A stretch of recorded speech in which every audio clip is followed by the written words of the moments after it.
विधानसभा निवडणुकीनंतर राज्यात महाविकास आघाडीला धक्क्यावर धक्के बसतायत। अनेक दिग्गज नेत्यांनी महाविकास आघाडीची साथ सोडली असून महायुतीमध्ये प्रवेशही केला। सध्या शिवसेना शिंदे गट, भाजप आणि राष्ट्रवादी अजित पवार गट या तीनही पक्षात जोरदार इनकमिंग सुरू असल्याचं पाहायला मिळतंय।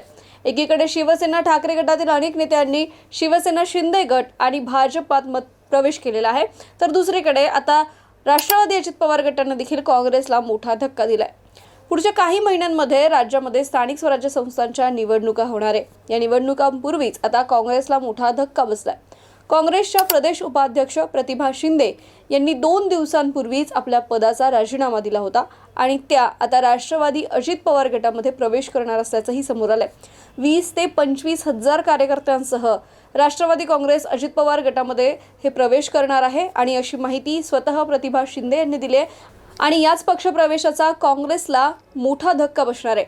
येणाऱ्या निवडणुकीमध्ये याचे काय पडसाद उमटतात हे पाहणं महत्त्वाचं असेल। तुम्हाला याविषयी काय वाटतं कमेंट करून नक्की कळवा आणि पाहत रहा MCN न्यूज।